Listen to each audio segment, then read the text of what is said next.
Welcome and thank you for tuning in. It has been far too long since I've done a YouTube video, but I'm back after moving to Culver City, finally settled in at a new place that is walking distance from Joxer Dailies. You better believe I'm excited to be back with all my beloved Reds fans in due time, and Liverpool went out today and picked up a 1-0 win on the road at Wolverhampton.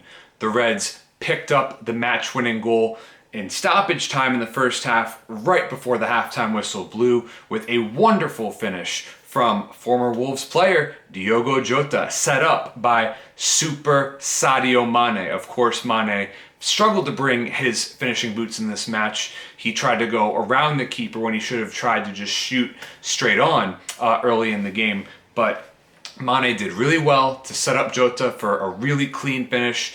That proved to be the match winner. Mo Salah had a goal ruled offside in the second half, and clearly at this point, the best front three for Liverpool is Super Sadio Mane, Mo Salah, and Diogo Jota.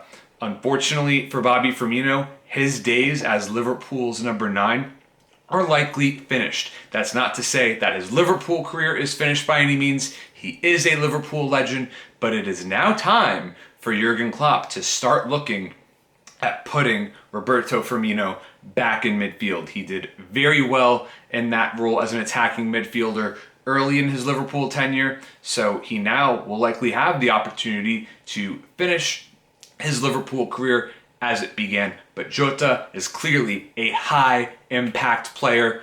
The Reds are still looking to end a 6-match home losing streak in the Premier League.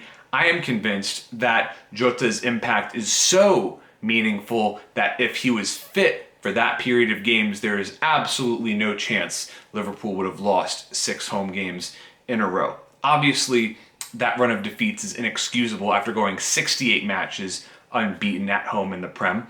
But hey, Liverpool are through in the Champions League to the quarterfinals after back-to-back clean sheets. They got another clean sheet today, and it was once again with Nathaniel Phillips and Ozan Kabak. Nathaniel Phillips, believe it or not, is already 24 years old.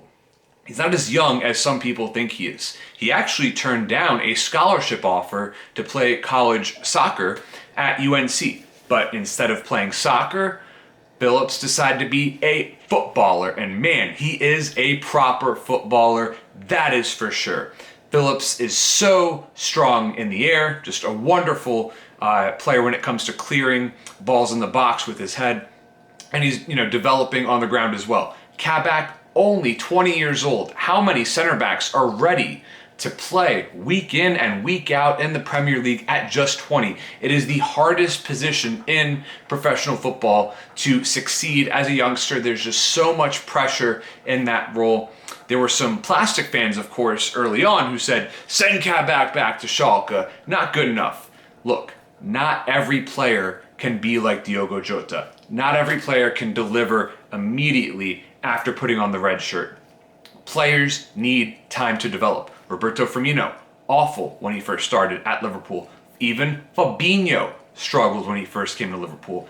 Give these players a chance to excel. Kabak is now taking that, and I think when all is said and done, he will be back at Liverpool next season on a contractual basis, not just a loan. Trent Alexander-Arnold, after a really poor run of games recently, finally had a great performance today. But I still wonder if Trent Alexander-Arnold's talents are best suited to midfield, just because he is a decent defender at best. But at any rate, that transition will not be happening anytime soon because Liverpool does not have another right back. Andy Robertson struggled at times with Adama Traore's pace, but look, Traore has no end product. He can't score.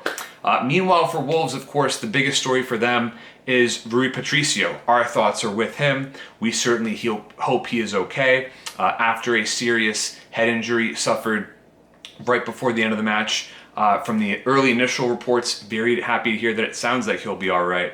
But yes, our thoughts are with Rui Patricio. So Liverpool head into the international break, at least for the time being, 6th in the table, because there are other teams that can catch up to them with games in hand, but it would be quite the banter to see Liverpool finish mid-table in the Premier League, and win the Champions League.